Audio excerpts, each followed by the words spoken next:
ஒரு ஊர்ல ஒரு ராஜா இருந்தார். அவர் அடிக்கடி காட்டுக்கு வேட்டையாட போவார். சில நண்பர்களையும் கூட அழைச்சிக்கிட்டு போவார். காட்டுக்கு போனதும் ஆளுக்கு ஒரு பக்கமாக போய் வேட்டையாடுவாங்க. சாயந்தரமா திரும்பி வருவாங்க. மறுநாள் அரண்மனையில் உட்காந்து ஒவ்வொருத்தரும் அவங்க அனுபவங்களை எல்லாம் சொல்லிக்குவாங்க. அவங்க வீரத்துக்கு தகுந்த மாதிரி பரிசை அந்த ராஜா கொடுப்பார். இது மாதிரி ஒரு தடவை எல்லாரும் வேட்டைக்கு போயிட்டு திரும்பி வந்ததும் உட்காந்து பேச ஆரம்பிச்சிருக்கிறாங்க. ஒருத்தன் சொன்னான், தன்னுடைய வீர செயலை பற்றி அளக்க ஆரம்பிச்சிட்டான். ஏன்னா அதுக்கு பரிசு கிடைக்க போகுதில்ல, அதனால. அவன் என்ன சொன்னான் தெரியுமா? அரசே, நேற்றுக்கு காட்டில் என்ன ஆச்சு தெரியுமா? எனக்கு நேராக ஒரு சிங்கம் வாயை திறந்துக்கிட்டு வந்துட்டுது. நான் பயப்படவே இல்லை. உடனே ஒரு கல்லை எடுத்து குறி பார்த்து வீசினேன். சிங்கத்து வாய்க்குள்ளே போய் அந்த கல் மாட்டிக்கிட்டுது. அவ்வளவுதான். அந்த சிங்கம் என்னை பார்த்துட்டு பயந்துட்டு ஒரே ஓட்டமாக திரும்பி ஓடி போயிட்டுது அப்படின்னா. ஆஹா பலே அப்படின்னு எல்லாரும் கை தட்டினாங்க. ரெண்டாவது ஆள் ஒருத்தன் எழுந்திரிச்சான். அவன் சொல்ல ஆரம்பிச்சான், அரசே, நான் போன வழியில் 2 பெரிய மலைப்பாம்பு கிடந்தது. என்னை முழுங்கிறதுக்கு வந்தது. நான் என்ன பண்ணேன் தெரியுமா? அந்த 2 பாம்போட வாலையும் ஒன்றா சேர்த்து முடிச்சு போட்டுட்டேன். அவ்வளவுதான். அது அங்கே இழுக்க இது இங்கே இழுக்க முடிச்சு நல்லா இறுகி போட்டுது அப்படின்றான். ஆஹா அற்புதம்னு சொல்லி எல்லாரும் கை தட்டினாங்களாம். அடுத்தபடியாக 3வது ஆள் ஒருத்தன் வந்தான். அவன் சொல்ல ஆரம்பித்தான், மன்னா, நான் போன பாதையில் குறுக்க ஒரு ஆறு. அதில் இறங்கி குளித்தேன். யாரோ காலை பிடிச்சி இழுக்கிறது மாதிரி இருந்தது. திரும்பி பார்த்தா ஒரு பெரிய முதலை. நான் உடனே அப்படியே ஒரு துள்ளல் துள்ளி அது முழுகில் போய் உக்காந்துக்கிட்டேன். அதை அப்படியே கரைக்கு நீந்த வச்சேன். கரைக்கு வந்து சேர்ந்ததும் அப்படியே ஒரே துள்ளி குதிச்சு கரைக்கு வந்துட்டேன் அப்படின்றான். அவன் தன்னுடைய வீரத்தை அப்படி சொல்லியிருக்கான். அடடா, எப்பேற்பட்ட வீரம் அப்படின்னு எல்லாரும் கை தட்டினாங்களாம். 4வது ஆள் எழுந்திரிச்சான். மன்னா, நான் போன இடத்துல ஒரு கரடி வந்து என்னை துரத்த ஆரம்பிச்சுட்டுது. நான் ஒரு மலை உச்சிக்கு வந்துட்டேன். அதுக்கப்புறம் ஒரு அடி எடுத்து வச்சாலும் அதில் பாதாளத்தில் விழ வேண்டியது தான். அந்த நேரம் பார்த்து ஒரு பெரிய ராட்சச கழுகு அந்த பக்கமாக பறந்து வந்தது. நான் உடனே அப்படியே உயர எழும்பி அந்த கழுகோட காலை பிடிச்சிக்கிட்டேன். அப்படியே தொங்கிக்கிட்டே வந்தேன். ஒரு நல்ல இடம் வந்ததும் தொப்புன்னு கீழே குதிச்சு நடந்து வந்துட்டேன்னா. இதுக்கும் எல்லாரும் கை தட்டுறாங்க. கடைசியாக ஒரு ஆள் எழுந்திரிச்சான். அரசே, நான் வந்து போன வழியில் ஒரு பெரிய யானை குறுக்க வந்தது. பயங்கரமாக சத்தம் போட்டுக்கிட்டே வந்தது. நான் பயந்து ஓடலை. உடனே என்ன பண்ணேன் தெரியுமா? அந்த யானையோட வாலை பிடிச்சி தூக்கினேன். தலைக்கு மேலே தூக்கி கரன்னு சுற்றினேன். வேகமாக சுற்றி வீசி எறிஞ்சேன். அவ்வளவுதான். அதே ஸ்பீடில் அந்த யானை மேலே போக ஆரம்பிச்சுட்டுது. இன்னும் கூட அது போய்கிட்டே தான் இருக்குது, கீழே விழவே இல்லைன்னா. இதை கேட்டதும் ராஜாவுக்கு கோபம் வந்துட்டுது. என்ன முட்டாள்னு நினச்சிக்கிட்டு பேசுறியா? யானையை வந்து நீ வாழை பிடிச்சி தூக்குன, அதை நான் நம்பணுமா அப்படின்னார். உடனே இவன் பணிவாக பதில் சொன்னான், அரசே, ஒரு சிங்கத்து வாயில் கல் மாட்டிக்கிட்டதை நம்புறீங்க, மலைப்பாம்பு வாழை பிடிச்சி முடிச்சு போட்டதை நம்புறீங்க, முதல்ல முதுகில் சவாரி பண்ணதையும் நம்புறீங்க, கழுகு காலை பிடிச்சிக்கிட்டு பறக்கிறதையும் நம்புறீங்க. அப்படி நம்புறப்ப நான் சொன்னதை மட்டும் நம்பக்கூடாதா அப்படின்னு கேட்டானான். பொய் சொன்னவங்கெல்லாம் தலையை தொங்க போட்டுக்கிட்டாங்களாம். ராஜா அவங்கள பார்த்து சொன்னாராம், நீங்கள் எல்லாரும் என்னை முட்டாளாக்கி இருக்கிறீங்க. கடைசியாக பேசின இவன் தான் எனக்கு உண்மை எது பொய் எதுங்கிறத புரிய வச்சிருக்கிறான். இவன் தான் உண்மையான தைரியசாலி அப்படின்னு சொல்லி அவனுக்கே பரிசையெல்லாம் கொடுத்து பாராட்டினாராம். இப்படி ஒரு கதை. உண்மையை நிலைநாட்டுகிறவன் தான் உண்மையான வீரன் அப்படிங்கிறத இதிலிருந்து நாம் புரிஞ்சுக்கணும். இந்த காலத்துல எல்லாம் பொய் சொன்னாதான் பழைக்க முடியுங்கிறது ஒரு சில பேரோட நம்பிக்கை. ஒரு அப்பாவுக்கு தன் மகனுக்கு பொய் சொல்ல தெரியலையேங்கிற கவலை. பொய் சொன்னாதான் இந்த உலகத்தில் பிழைக்கலாம், ஆனால் இவனுக்கு அது தெரியலையே, அதனால் இவனை அழைச்சிட்டு போய் நடுக்கடலில் விட்டுட்டு வந்துடுவோம் அப்படின்னு அழைச்சிட்டு புறப்பட்டான். கடற்கரைக்கு போனான். மகனுக்கு சந்தேகம், எங்கேப்பா என்னை அழைச்சிட்டு போகிறேன்னு கேட்டிருக்கான். கடலில் மீன் பிடிக்க கற்றுக் கொடுக்க போகிறேன் உனக்கு அப்படின்னானா. நான் ஏற்கனவே மீன் பிடிச்சிட்டேனேன்னானா இவன் மகன். எங்கே அதுன்னு கேட்டிருக்கான். அப்பங்காரன். சுட்டு சாப்பிட்டுட்டேன் இருக்கான் புள்ள.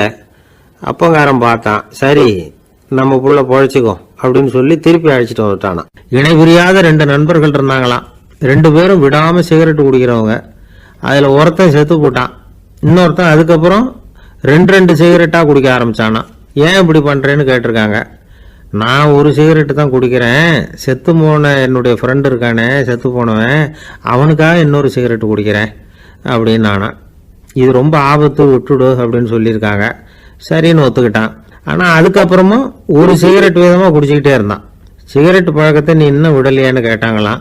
அந்த பழக்கத்தை நான் எப்போ விட்டுட்டேன், இப்போ நான் குடிக்கிறது என் ஃப்ரெண்டுக்காக அப்படின்னு நானா. இவங்கெல்லாம் எப்படி திருந்துறது? ஒருத்தர் ஓடி வந்தார்.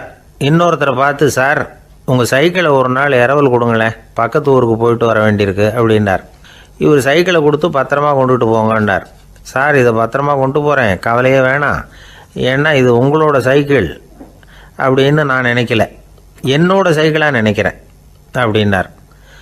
அதுக்கப்புறம் தான் இவருக்கு உண்மையாகவே பயம் வந்துட்டுது.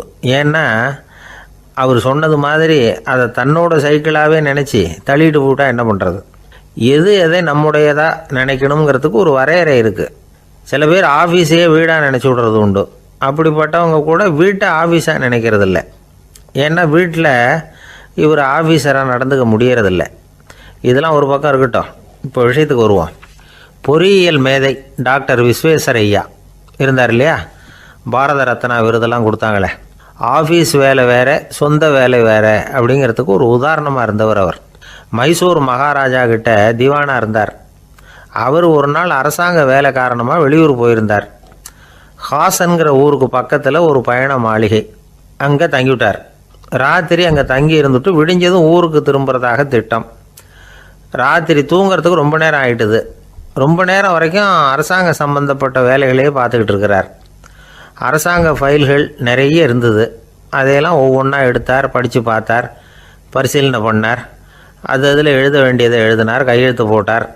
ஒரு வழியாக அந்த வேலையெல்லாம் முடிஞ்சுது. அதுக்கப்புறம் என்ன பண்ணார்னா, தன்னுடைய சூட்கேஸை திறந்தார். அதிலிருந்து 2 மெழுகுவத்தியை எடுத்து கொளுத்தி வச்சார். அந்த பயண மாளிகையில் அது வரைக்கும் எரிஞ்சிக்கிட்டு இருந்த மின்சார விளக்குகளை அணைச்சிட்டார்.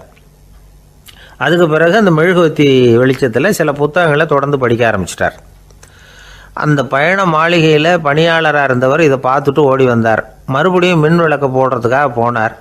விஸ்வேஸ்வரய்யா அதை பார்த்துட்டு போட வேணாம்ட்டாராம். இது வரைக்கும் நான் அரசாங்க அலுவல்களை கவனிச்சிக்கிட்டு இருந்தேன், அதனால் மின் விளக்குகள் அப்போ எரிஞ்சதில் தப்பு இல்லை. இப்போ நான் புத்தகம் படிச்சுக்கிட்டு இருக்கேன், இது என்னுடைய சொந்த வேலை, இங்கே இருக்கிற மின் விளக்கு அதுக்காக ஏன் எரியணும் அப்படின்னு கேட்டாராம். இப்போ இருக்கிற சில அரசு பணியாளர்கள்கிட்ட இந்த சம்பவத்தை பேச்சோட பேச்சாக சொல்லி பார்த்தேன். அவங்களால இதை ஜீரணிக்கவே முடியல. நேர்மை தேவை தான் சார், அதுக்காக அவ்வளவு தூரத்துக்கு அது தேவையா அப்படிங்கிறாங்க. விஸ்வேஸ்வரய்யா அப்படி பண்ணினது தான் ஒரு நேர்மையாளர் அப்படின்னு இந்த உலகத்துக்கு நிரூபிக்கணுங்கிறதுக்காக இல்லை. தான் அப்படி நடந்து காட்டினா தன்னை சுற்றி இருக்கிறவங்களும் அதை கேள்விப்படுறவங்களும் முடிஞ்ச அளவுக்கு பொது வாழ்க்கையில், அரசு பணியில் நேர்மையை கடைபிடிக்க முயற்சி பண்ணலாமே அப்படிங்கிறதுக்காகத்தான். இப்போவும் சில பேர் இருக்கிறாங்க, இவங்க ஆஃபீஸ் வேறு வீடு வேறேன்னு நினைக்கிறதில்ல, அவ்வளோ உரிமை. ஒருத்தர் அப்படி தான், அவருக்கு அவசரமாக 5000 ரூபா தேவைப்பட்டது. ஆஃபீஸு பணத்தை எடுத்துக்கிட்டார். அந்த நேரம் பார்த்து ஆடிட் வந்துட்டுது, ஆப்பிட்டுக்கிட்டார். விசாரணை நடக்குது. அவர் சொல்கிறார், சார் நான் நேரம் காலம் பார்க்காம ஆஃபீஸில் வேலை செய்வேன், ஏன்னா அதை என்னோடய ஆஃபீஸாக நினைக்கிறேன். அவசரத்துக்கு அந்த பணத்தை எடுத்தேன், மறுபடியும் வச்சுடலாம்னு தான் இருந்தேன், அதுக்குள்ளே இப்படி ஆகிட்டுது. நீங்கள் என்ன நினச்சாலும் சரி, நான் ஆஃபீஸ் வேறு வீடு வேறு அப்படின்னு நினைக்கிறதில்ல, அது என்னோடய சுபாவம் அப்படின்னார். விசாரணை பண்ணவர் தீர்ப்பு வழங்கினார். உங்கள் சுபாவத்துக்கு மதிப்பு கொடுத்து நானும் தீர்ப்பு வழங்குறேன். நீங்கள் கொஞ்ச நாள் ஜெயிலில் இருந்துட்டு வாங்க, அது உங்களுக்கு கஷ்டமாக இருக்காதுன்னு நினைக்கிறேன். ஏன்னா அங்கே போனாலும் நீங்கள் உங்கள் சுபாவப்படி வீடு வேறு ஜெயில் வேறேன்னு நினைக்க மாட்டீங்க அப்படின்னாராம். ஒரு ஊரில் ஒரு ஆள் இருந்தான். அவன் ஒரு நாள் கோயிலுக்கு போனான். கடவுள்கிட்ட வேண்டிக்கிட்டான், எனக்கு ஒரு 1,00,000 ரூபா நீ கொடுத்தா நான் உன் சன்னதியில் ஒரு தேங்காய் உடைக்கிறேன் அப்படின்னு வேண்டிக்கிட்டான். கடவுள் பார்த்தார். உடனே அவன் கண் முன்னாடி தோன்றினார். இந்தா நீ கேட்ட 1,00,000 ரூபாய் அப்படின்னு சொல்லி அவன் கையில் பணத்தை கொடுத்துட்டு மறைஞ்சிட்டார். இவனால் நம்பவே முடியல. இவ்வளவு சுலபமாக கிடைக்கும்னு தெரிஞ்சிருந்தா அனாவசியமாக ஒரு தேங்காய் உடைக்கிறேன்னு வேண்டியிருக்க வேண்டியது இல்லையே அப்படின்னு நினச்சான். இருந்தாலும் வேண்டுதலை நிறைவேற்ற வேண்டியது கடமை. அதுக்காக என்ன பண்ணான், பக்கத்தில் ஒரு கடைக்கு போனான். ஒரு தேங்காயை கையில் எடுத்தான். இது என்ன விலைன்னு கேட்டான். 5 ரூபான்னார் கடையில் இருந்தவர். அதிகமாக இருக்குதே விலைன்னா. அப்படின்னா ஒன்று செய்யுங்க, அடுத்த ஊருக்கு போங்க, அங்கே தென்னந்தோப்பு அதிகம், அதனால் அங்கே இதை விட குறைஞ்ச விலைக்கு கிடைக்கும் அப்படின்னார். சரின்னு அடுத்த ஊருக்கு கிளம்புனான். அங்கே போய் விசாரித்தான். ஒரு தேங்காய் 3 ரூபாய் விலைன்னாங்க. இதுவும் அதிகமாக தெரியுதுன்னா. அப்படின்னா ஒன்று செய்ய, அதோ அந்த ஆற்று ஓரமாக ஒரு தென்னை மரம் இருக்கு பார், அதில் நீயே ஏறி பறிச்சுக்கோ, ஒரு தேங்காய்க்கு 1 ரூபா கொடுத்தா போதும் அப்படின்னார் அந்த தோப்புக்கு சொந்தக்காரரு. இவனுக்கு மரம் ஏற தெரியாது. இருந்தாலும் ஆசை யாரை விட்டுது, விலை சல்லிசா இருக்குதே. ஆற்று உரம் போனால் தட்டு தடுமாறி அந்த மரத்தில் ஏறினா அந்த தென்னை மரம் வளைஞ்சி ஆற்று பக்கம் போய் அப்புறம் நிமிர்ந்து இருந்தது. அதாவது மரத்தின் உச்சி சரியா ஆற்றுக்கு நடுவில் இருந்தது. ஆற்றுல வெள்ளம் கரை புரண்டு ஓடிக்கிட்டு இருக்கு. இவன் கடவுள் கொடுத்த 1,00,000 ரூபாயை மடியில் வச்சு இறுக்கி கட்டிக்கிட்டான். உச்சிக்கு போய் காய் பறிக்கிற சமயத்தில் காற்றும் மழையும் பலமாக கலந்து அடிக்க ஆரம்பிச்சுட்டுது. கால் வழுக்கி விட்டுட்டுது. இவன் சடார்னு ஒரு தென்னை மட்டையை பிடிச்சிக்கிட்டு தொங்க ஆரம்பிச்சிட்டான். கீழே பயங்கரமான வெள்ளம். மடியில் 1,00,000 ரூபா பணம். என்ன செய்யறதுன்னு தவிக்கிறான். இந்த சமயம் கரையில் ஒரு யானை பாகன் யானையை குளிப்பாட்டிக்கிட்டு இருக்கிறான். அது அவன் கண்ணில் பட்டுது. ஐயா ஒரு உதவின்னு கத்தினான். அவன் என்ன செய்யணும்னு கேட்டான். உன் யானையை மெதுவாக இங்கே அழைச்சிட்டு வா, எனக்கு நேராக கீழே நிறுத்து, என் காலை பிடிச்சி மெதுவாக கீழே இறக்கி விட்டுரு, என் மடியில் இருக்கிற பணத்தில் உனக்கு 10,000 ரூபா தரேன் அப்படின்னா. அவன் பார்த்தான். காலை கையை பிடிச்சா கூட எவனும் இந்த காலத்தில் 10 ரூபாய்க்கு மேலே தரமாட்டேங்கிறான். இவன் காலை பிடிச்சா 10,000 தர்றேங்கிறான் அப்படின்னு யோசனை பண்ணான். உடனே யானையை கொண்டுட்டு போனான். அவனுக்கு நேராக கீழே நிறுத்தினான். அவன் காலை பிடிச்சான். அவ்வளவுதான். அந்த நேரம் பார்த்து யானை மெதுவாக நடந்து அப்பால போட்டுது. இப்போ யானை பாகன் அவன் காலை கெட்டியாக பிடிச்சிட்டு தூங்குறான். பரிதாபமாக மேலே பார்க்குறான். அவன் மட்டையை பிடிச்சிட்டு தூங்குறான். இப்போ யானை பாகன் சொல்கிறான், தம்பி மட்டையை விட்டுறாத, கெட்டியாக பிடிச்சிக்கோ, நான் உனக்கு 10,000 ரூபா தரேன், இதோ மடியில் தான் வச்சிருக்கேன்னா. மேலே தொங்குறவனுக்கு இந்த நிலைமையிலேயும் ஒரு சந்தோஷம். மேற்கொண்டு ஒரு 10,000 ரூபா நமக்கு கிடைக்கும் போல இருக்கே அப்படின்னு. இந்த சமயத்தில் ஒருத்தன் ஒட்டகத்தை ஓட்டிட்டு வந்தான் அந்த பக்கமாக குளிப்பாட்டுறதுக்கு. யானை பாகம் பார்த்துட்டான். ஐயா ஒட்டகக்காரரே, அதை இங்கே கொண்டுட்டு வா, எங்கள் காலை பிடிச்சி பத்திரமா இறக்கி விடு, நாங்கள் பணம் கொடுக்குறோம்னா. அவனும் பணத்துக்கு ஆசைப்பட்டு வந்தான். அவன் காலை பிடிக்கிற சமயம் ஒட்டகமும் நழுவி போட்டுது. இப்போ 3 பேருமே வரிசையாக தொங்குறாங்க. ஒட்டகக்காரன் கத்துறான், தம்பி மட்டையை விட்டுறாத, கெட்டியாக பிடிச்சிக்கோ, நான் என் மடியில் இருக்கிற 5,000 உனக்கு தந்துடுறேன்னா. மேலே தொங்குறவனுக்கு இன்னமும் சந்தோஷம். இவனும் பணம் தர்றேங்கிறான் அப்படின்னா இன்னைக்கு நமக்கு மொத்த பண வரவு எவ்வளவு அப்படின்னு ஒவ்வொன்றா கூட்டி பார்க்க ஆரம்பிச்சான். மனக்கணக்கு சரியா வரல. அதனால அப்படியே விரல விட்டு எண்ண ஆரம்பிச்சான். அவ்வளவுதான். மட்டையை விட்டுட்டு கை நழுவி வந்துட்டுது. 3 பேரும் பொத்துன்னு ஆத்துல விழுந்தாங்க. படாத பாடுபட்டு தட்டு தடுமாறி கரைக்கு வந்து சேர்ந்தாங்க. 3 பேர் மடியில் இருந்த பணமும் ஆத்தோட போட்டுது. பேராசை பெருநஷ்டம் அப்படின்னு ஒரு பழமொழி இருக்குல்ல, அதை விளக்கறதுக்காக சொல்லப்பட்ட கதை இது. ஒரு நாள் ஒரு தகப்பனார் தன்னுடைய பிள்ளைய அழைச்சிட்டு வந்தார். சார், இவன் சரியா படிக்க மாட்டேங்கிறான், பெரியவங்களை மதிக்க மாட்டேங்கிறான், நீங்க கொஞ்ச நாள் இவனுக்கு குருவா இருந்து நல்ல விஷயங்களை சொல்லி கொடுத்தா தேவையில்லைன்னார். பெரியவங்களையே மதிக்காதவன் எப்படி என்ன மதிக்க போறான் அப்படிங்கிறது நமக்கு யோசனை வரும் இல்லையா. வேணாங்க, என்னை விட்டுருங்க அப்படின்னோம். அவர் விட மாட்டேன்னு விட்டார். இல்லைன்னா அவரே சிஷ்யன் ஆகிடுவார் போல இருந்தது. சரி, வேற வழி இல்லாமல் அந்த பையனையே என்னுடைய சைடை நான் ஏற்றுக்கிட்டு உபதேசமெல்லாம் பண்ண ஆரம்பித்தோம். அதாவது குரு பக்தின்னா அது எப்படி இருக்கணுங்கிறத பற்றி சொல்லி கொடுத்தோம் அவனுக்கு. சதமகர் அப்படின்னு ஒரு குரு இருந்தார். அவருக்கு ஒரு சீடர். அவன் பேர் துளசி சைதன்யன், நைஷ்டிக பிரம்மச்சாரி. தன்னுடைய குருவுக்கு எந்த நேரத்தில் எது தேவைங்கிறத புரிஞ்சுக்கிட்டு சேவை செய்கிறவன். ஆனால் இவனை பற்றி மற்ற சீடர்களுக்கு பொறாமை வந்துட்டுது. இவன் மட்டும் இப்படி இருக்கானேன்னு உடனே குரு கிட்ட போய் கோல் மூட்டினாங்க. அவன் சரியில்லை, அவன் நடந்துக்கிறது சரியில்லை, அப்படி இப்படின்னு எதையாவது சொல்லி. இருந்தாலும் இதையெல்லாம் அந்த குரு நம்பலை. அவருக்கு தெரியும் யார் யார் எப்படின்னு. துளசி சைதன்யன் பெருமையை மற்ற சீடர்களுக்கு உணர்த்தணும் அப்படின்னு நினைச்சார். அதுக்கு ஒரு வழி பண்ணார். ஒரு நாள் சீடர்களை எல்லாம் கூப்பிட்டுக்கிட்டு ஒரு காட்டு வழியாக போய்கிட்டு இருந்தார். அங்கே ஒரு பெரிய மலை அருவி கொட்டிக்கிட்டு இருந்தது. குரு சீடர்கள் பக்கம் திரும்பினார். இந்த மலையின் மேலே இருந்து அந்த படுபாதாளத்தில் குதிக்கிறதுக்கு உங்களில் யார் தயார் அப்படின்னு கேட்டார்.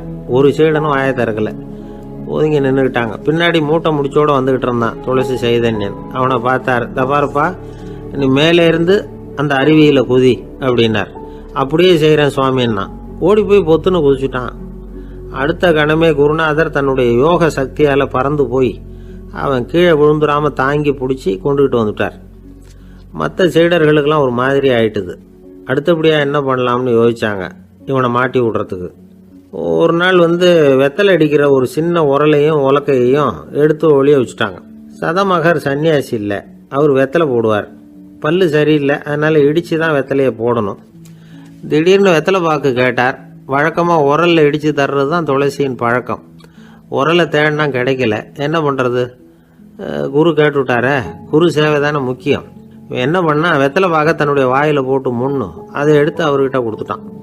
குரு எதையோ படிச்சுக்கிட்டே அதை வாங்கி வாயில் போட்டுக்கிட்டார். துளசி, இன்னைக்கு தாம்பூலம் வந்து நல்லா இடிக்கப்பட்டிருக்கு, ருசியாக வேற இருக்குது, அதை இடித்த பாத்திரத்தை என் கண்ணால் பார்க்கணும்னு ஆசையாக இருக்குன்னு விட்டார்.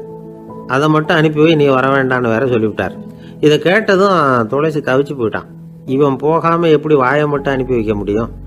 இவன் தவிக்கிறத பார்த்ததும் மற்ற சீடர்களுக்கெல்லாம் மனசுக்குள்ளே ரொம்ப சந்தோஷம். துளசி கொஞ்சமும் யோசிக்கல, வாழை எடுத்தான், தன்னுடைய தலையவே அப்படியே அறுத்து வெட்டி எடுத்தான். இன்னொரு சீடங்கிட்ட கொடுத்துட்டான், எடுத்துகிட்டு போன்னு சொல்லி கொண்டுட்டு போய் குரு முன்னாடி வைக்கிறாங்க. அந்த தலையில் வாய் திறந்துருக்கு, வெத்தலை போட்டு முன்னு இருந்தது, தெரிஞ்சு போச்சு, சிவப்பாக இருந்தது. அவனுடைய குரு பக்தியை இப்போ எல்லாரும் ஒத்துக்கிட்டாங்க. அதுக்கப்புறம் குரு சதமகர் தன்னுடைய அற்புத திறமையினால அந்த தலையை மறுபடியும் ஒட்ட வச்சுட்டார். துளசிக்கு உயிர் வந்துட்டுது.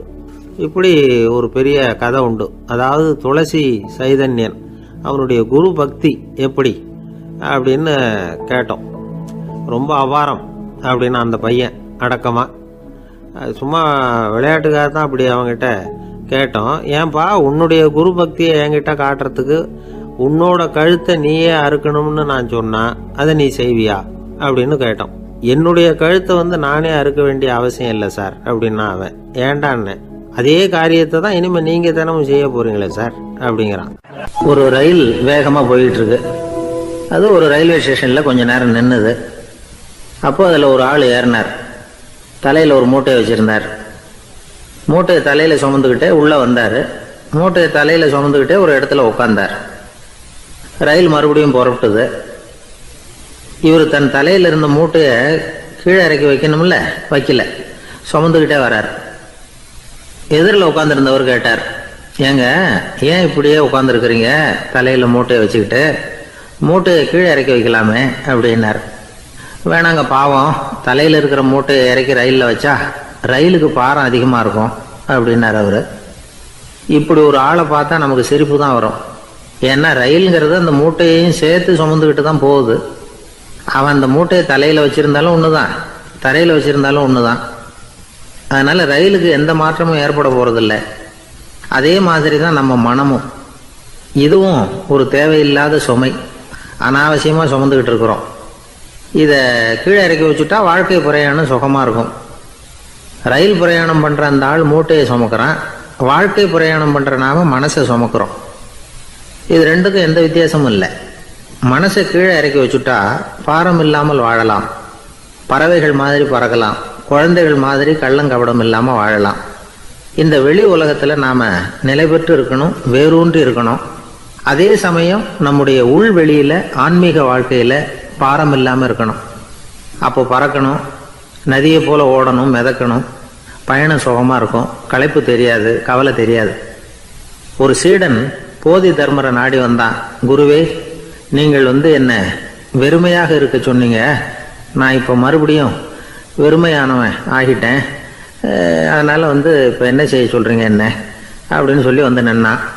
உடனே அந்த குரு பக்கத்தில் இருந்த ஒரு குச்சியை எடுத்து அவன் தலையில் அடித்து, போய் அந்த வெற்றுத்தன்மையையும் வீசி எறிந்து விட்டு வா அப்படின்னார். நான் இப்போ காலியாக இருக்கிறேன்னு ஒருத்தன் சொல்கிறான்னு வச்சுக்கோங்க, அது உண்மை இல்லை. ஏன்னா இன்னமும் அதில் நான்கிற எண்ணம் இருக்குது. எந்த சிந்தனையும் இல்லாமல் இருக்கிறது கடினம்தான். ஆனாலும் மனிதன் அதில் உள்ள நுட்பத்தை புரிஞ்சுக்கிட்டான்னா இவ்வளவு தூரம் தூக்கி சுமந்துக்கிட்டு வந்த அந்த மனதின் முட்டாள்தனத்தை அவனே பார்த்துட்டு சிரிப்பான். இதுதான் பெரியவங்க சொல்லியிருக்கிற ஆலோசனை. நம்மால் ஒருத்தன் தலையில் ஒரு பெரிய மூங்கில் கூடையோட ரயிலில் உட்கார்ந்தான். கூடை தலையில் இருந்தது, கீழே இறக்கி வைக்கல. எதிரில் இருந்தவர் கேட்டார், ஏங்க எதுக்காக அதை அனாவசியமாக சுமந்துக்கிட்டே இருக்கீங்க, கீழே இறக்கி வைங்களேன்னார். இல்லைங்க, நான் வீட்டை விட்டு புறப்படும் பொழுதே என் பையன் சொல்லிவிட்டான், கூடையை தலையை விட்டு இறக்கக்கூடாதுன்னு அப்படின்னார். அவன் சின்ன பையன், விவரம் இல்லாமல் சொல்லியிருப்பான். இப்போ என்ன நேரில் வந்தால் பார்த்துக்கிட்டு இருக்கிறான், நீங்கள் இறக்கி வைங்கன்னார் அவர். அவன் நேரில் பார்த்துக்கிட்டு இல்லை, இருந்தாலும் நான் இந்த கூடையை கீழே இறக்கி வச்சா அது அவனுக்கு தெரிஞ்சிடும் அப்படின்னாரு இவர். அது எப்படின்னார் அவர். அவன் தனக்கு டிக்கெட் வாங்க வேணாம்னு சொல்லி இப்போ இந்த கூடைக்குள்ளே தான் உட்காந்துருக்கிறான் அப்படின்னார் இவர். ஒருத்தரை பார்த்து உன்னுடைய நண்பர்கள் யார் அப்படின்னு ஒரு கேள்வி கேட்டு பாருங்க. கொஞ்சம் யோசிச்சு பதில் சொல்லுவாங்க. அவங்க கிட்டேயே உன்னுடைய எதிரிகள் யார் அப்படின்னு கேளுங்க, கடகடன்னு ஒப்பிச்சிருவாங்க. நம்ம மனசு இருக்க அது எப்படின்னா, நம்ம நண்பர்களை விட எதிரிகளை அது நல்லா ஞாபகத்தில் வச்சுக்கும். இது ஒரு ஆச்சரியமான உண்மை. உங்களால் நண்பர்களை மறந்துட முடியும், ஆனால் எதிரிகளை மறந்துட முடியாது. இது ஒரு வேடிக்கையான நிலைமை தான். அழகான தருணங்களை நாம் ஏன் மறந்துடுறோம்? இது இயற்கை. ஏன்னா நம்ம மனசு மலர்களை கவனிக்கிறது இல்லை, அதில் இருக்கிற முள்ளை தான் கவனிக்குது. தன்னை காயப்படுத்துகிற எதையும் அது உடனே கண்டுகொள்ளுது. ஒரு தெளிந்த சிந்தனையுடைய மனசு மிக அழகாக உள்ள எல்லாத்தையும் கவனிக்கும். அது நன்றியுடன் உணரக்கூடிய எல்லாத்தையும் பார்த்து குறிச்சிக்கும். இப்படிப்பட்டவங்க வாழ்க்கை இயல்பாகவே நல்லா அமையும். அது ரொம்ப அபூர்வம். மனசில் உள்ள ஒரு சிறிய அமைப்பை மாற்றுவதை பொறுத்து தான் இந்த விஷயம் அப்படிங்கிறார் ஓஷோ. ஒரு யூத கோவில் இருந்து தான், அது யூதர்களின் மடமாகவும் இருந்தது. அங்கே ஒரு தலைமை குரு, அவர் ரொம்ப கண்டிப்பானவர். அந்த கோவிலை ஒட்டி ஒரு தோட்டம். ஒரு நாள் காலையில் அந்த தோட்டத்தில் 2 இளம் யூதர்கள் நடந்து போய்கிட்டு இருக்கிறாங்க. காலையில் 1 மணி நேரம், மாலையில் 1 மணி நேரம் அவங்க அந்த தோட்டத்தில் நடக்கிறதுக்கு அனுமதி உண்டு. மற்ற நேரங்களில் அவங்க மத புத்தகங்களை படிக்கணும், பிற விதிமுறைகளை கடைபிடிக்கணும். அந்த 2 பேருமே தொடர்ந்து புகைப்பிடிக்கிற பழக்கம் உள்ளவங்க. ஆனால் கோவில் மடத்தில் இருக்கிறப்போ அவங்க புகைப்பிடிக்க முடியாது, அது கடுமையான குற்றம். சரி, நாம் தோட்டத்தில் இருக்கிறப்போவாவது புகைப்பிடிக்கலாமா அப்படின்னு ஒரு ஆசை அவங்க 2 பேருக்குமே. இருந்தாலும் பயம். இப்படி கேட்டால் மதகுரு என்ன சொல்லுவாரோ அல்லது என்ன செய்வாரோங்கிற பயம். இப்படியே கொஞ்ச நாள் ஆச்சு. ஒரு நாள் அந்த 2 பேரில் ஒருத்தன் ரொம்ப கலங்கி போய் அந்த கோவிலில் இருந்து வெளியில் வந்துக்கிட்டு இருந்தான். வந்தவன் நேராக தோட்டத்து பக்கம் போனான். அங்கே இன்னொருத்தன் ஆனந்தமாக புகை பிடிச்சிக்கிட்டு இருக்கிறான். அதை பார்த்து தான் இவனுக்கு அதிர்ச்சி. அட கடவுளே, என்ன இது, நீ கேட்காமலே ஆரம்பிச்சிட்டியா அப்படின்னா. இல்லை இல்லை, நான் கேட்டுவிட்டு தான் ஆரம்பிச்சிருக்கேன்னா அவன். அப்படியா, என்ன மனுஷன் இவர், நானும் தான் கேட்டேன், என்னை கண்ணாபுண்ணான்னு திட்டி விட்டார். இது என்ன கோவிலா இல்லை நரகமா? உனக்கு புகை பிடிக்கணும்னு ஆசையாக இருந்தால் நரகத்துக்கு போகணும்னு சொல்லிவிட்டார். அது சரி, உன்னை மட்டும் எப்படி அனுமதிச்சார் அப்படின்னு கேட்டான் இவன். அவன் சிரிச்சுக்கிட்டே, நீ எப்படி கேட்ட சொல்லு அப்படின்னா. நாம் இந்த தோட்டத்துக்கு வர அனுமதிக்கப்பட்டிருக்கிறதே ஜபத்துக்காகத்தானே, அதனால் நான் ஜபம் சொல்லும் பொழுது புகை பிடிக்கலாமா அப்படின்னு கேட்டேன்.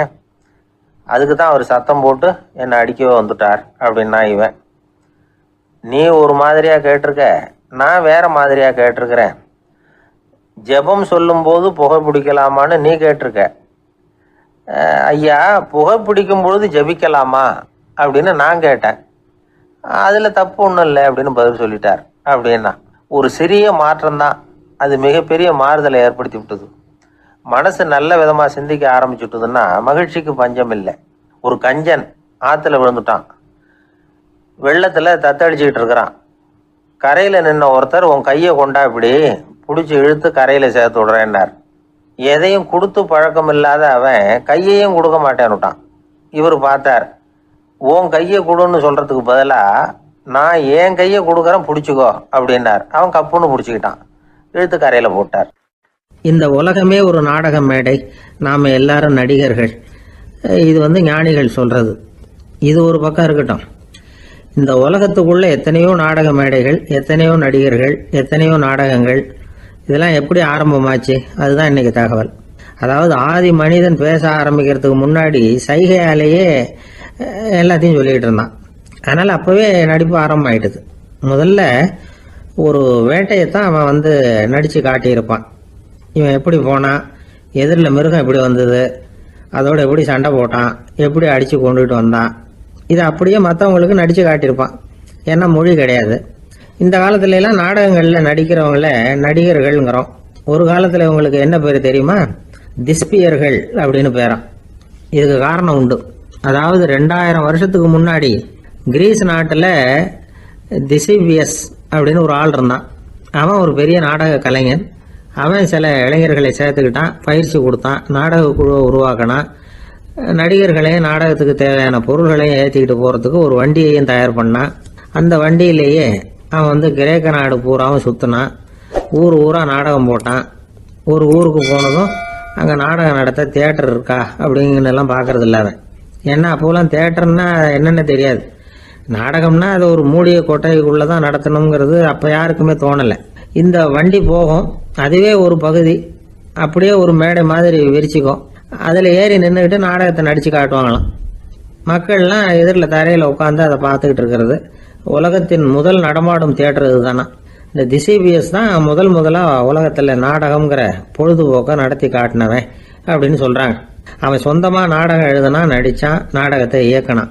அதனால தான் அவனை first man of the theatre அப்படின்னு சொல்லுவாங்க. அவன் தான் நாடக மேடையின் முன்னோடி. கிரேக்கர் காலத்திலேயே நாடக ஆசிரியர்கள், நடிகர்கள், ரசிகர்கள் இவங்கெல்லாம் உருவாயிட்டாங்களாம். நாடகத்தின் சரித்திரத்தில் இந்த 3 பிரிவும் ரொம்ப முக்கியம். அதாவது கிரேக்க தியேட்டர்கள்லாம் திறந்த வெளி மேடைகள் தான். பெரும்பாலும் மலைச்சரிவுகள், அதுவே படிப்படியாக பண்ணியிருப்பாங்க. கீழே அரைவட்ட வடிவில் மேடை, அதுக்கு ஆர்கெஸ்ட்ரான்னு பேர். பிற்காலத்தில் இதில் உட்காந்து இசைக்குழுவினர் வாய்ச்சதுனால இசைக்குழுவுக்கே ஆர்கெஸ்ட்ராங்கிற பேர் வந்துட்டுது. இப்போ கிரேக்க தியேட்டர்களில் ஒன்று, அதோட காலம் கிமு 340. அதை இன்னமும் பாதுகாத்து வச்சிருக்கிறாங்களாம். எபிடாரஸ் அப்படிங்கிற இடத்துல அது இருக்குதான். இன்னமும் அந்த தியேட்டரை பயன்படுத்திக்கிட்டு வர்றாங்களாம். சிறந்த கிரேக்க நாடகங்கள்லாம் அங்கே நடிக்கிறாங்களாம். ஆரம்ப காலத்திலேயே கட்டணம் கிடையாது. அப்புறம் பின்னாடி தான் நுழைவு கட்டணம்லாம் அப்படியே வந்துட்டு தான். நடிகர்கள் பளபளப்பான ஆடைகள் உடுத்தியிருப்பாங்களாம். இந்த குதிகால் உயர்ந்த காலணிகள் போட்டிருப்பாங்களாம். இதெல்லாம் பழைய குறிப்புகள்.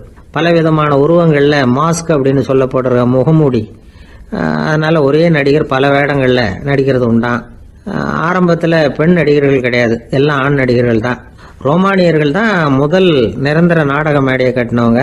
அதுதான் முதல் தியேட்டர். கிமு 1048 காலகட்டத்தில் பாம்பிங்கிற நகரத்தில் அதை கட்டியிருக்கிறாங்களாம். கிரேக்க ரோமானிய தியேட்டர்களின் அடிப்படையிலேயே இந்த இத்தாலிய வடிவ அமைப்பாளர்கள் இந்த குதிரை லாட வடிவில் ஒரு ஆடிட்டோரியத்தை உருவாக்கினாங்களாம்.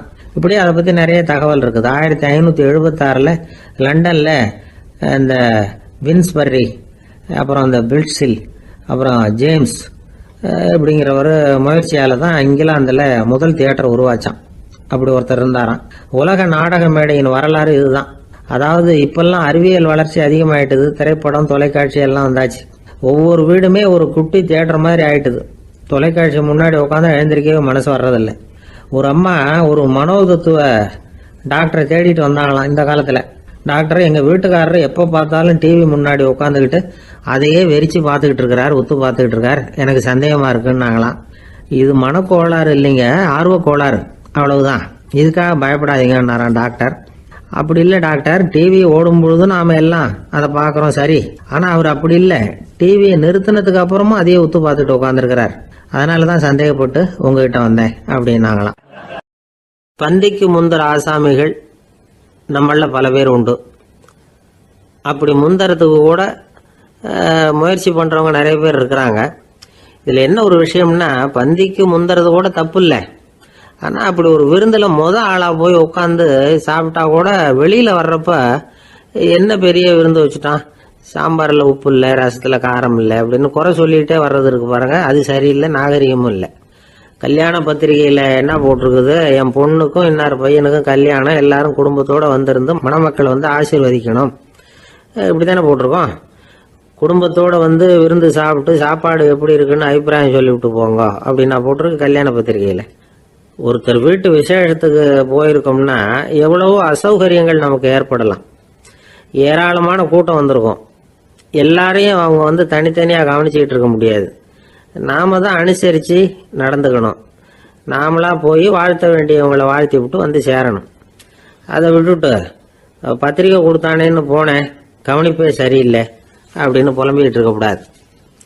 ஒரு விருந்துக்கு போனால் அங்கே எப்படி நடந்துக்கணும் அப்படிங்கிறத பற்றி கூட அனுபவசாலிகள் சில விவரங்கள்லாம் சொல்லியிருக்கிறாங்க. இந்த காலத்தில் கல்யாணம், பிறந்த நாள், அது இதுன்னு நிறைய விருந்துகள் நடக்குது. அதெல்லாம் எதுக்காக? மனித உறவுகளை வளர்த்துக்கிறதுக்காக தான், வேற எதுக்கு? ஒரு விருந்துக்கு போனால் அமைதியாக பொறுமையாக போய் உட்காரணும். அடித்து பிடிச்சிக்கிட்டு இடத்த பிடிக்க போகிறேன் அப்படின்னு நிற்கக்கூடாது. முதல் பந்தி நடந்துக்கிட்டு இருந்தால் அது முடிஞ்சு இலை எடுத்து சுத்தம் பண்ணதுக்கு அப்புறம் போய் உட்கார்றது தான் நாகரீகம். இலை எடுக்கிறதுக்கு முன்னாடியே அங்கே போய் உட்காந்தா நல்லா இருக்காது. நீங்கள் சாப்பிட்டுட்டு உட்காந்துருக்கீங்களா, சாப்பிட்றதுக்கு உட்காந்துருக்கீங்களா, பார்க்குறவங்களுக்கு சந்தேகம் வந்துடும். அதே மாதிரி இலையில எல்லா ஐட்டமும் பரிமாறினதுக்கு அப்புறம் சாப்பிட ஆரம்பிக்கணும். ஒவ்வொரு ஐட்டமாக வைக்க வைக்க நாம் பாட்டுக்கு எடுத்து உள்ளே தள்ளிகிட்டே இருந்தோம்னா எதை வச்சோம் எதை வைக்கலன்னு பரிமாறினவரே குழம்பி போயிடுவார். ஏன்னா எப்போ பார்த்தாலும் இலை காலியாகவே இருக்கும். சாப்பிட்றப்போ உங்கள் சாப்பாட்டையே நீங்கள் கவனிக்கணும். அடுத்தவங்க இலையில என்ன இருக்குது, பக்கத்தில் இருக்கிறவர் எதை அதிகமாக சாப்பிட்றார், இதெல்லாம் நமக்கு என்னத்துக்கு? எல்லாரும் சாப்பிட்டு முடிக்கிற வரைக்கும் பொறுமையாக இருக்கிறது தான் நல்லது.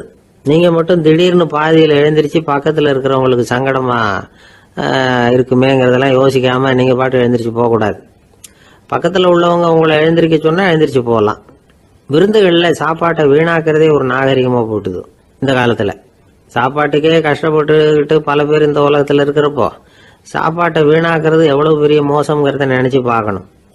வேணுங்கிற அளவுக்கு கேட்டு வாங்கி சாப்பிட்றது தான் முறை. விருந்தில் இந்த பஃபே அப்படின்னு சொல்லி ஒரு முறை சொல்கிறாங்கல்ல, அதாவது உணவு வகைகளையெல்லாம் பொதுவாக ஒரு இடத்துல வச்சுடுறது, நமக்கு தேவையானதை நாமே எடுத்து ஒரு தட்டில் போட்டுக்கிட்டு சாப்பிட வேண்டியது. இதில் கூட சில பேர் தேவைக்கு அதிகமாக எடுத்து போட்டுக்கிட்டு வீணாக்குறாங்க. சில சமயம் கடைசியாக சாப்பிட போகிறவங்களுக்கு எல்லா ஐட்டமும் கிடைக்காம போகலாம். அதை போய் பெருசு பண்ணிகிட்டு இருக்கக்கூடாது. என்ன சார் இந்த அளவுக்கு கூடவா நாகரிகம் தெரியாமல் இருக்கிறோம், இதை போய் பெருசாக சொல்ல வந்துட்டீங்களே அப்படின்னு நினைக்கலாம். ஒருத்தர் 2 பேருக்கு இந்த விவரம் தேவைப்படலாம். அவங்க காதலையும் இது விழட்டுமேங்கிறதுக்காக தான் இது. ஒரு பெரிய கல்யாண விருந்து நடந்துக்கிட்டு இருந்தது. விருந்து மண்டபத்து வாசலில் ஒருத்தர் நின்றுக்கிட்டு வர்றவங்களையெல்லாம் ரொம்ப மரியாதையாக வணங்கி உள்ளே அனுப்பி வச்சுக்கிட்டு இருந்தார். எப்படி தெரியுமா?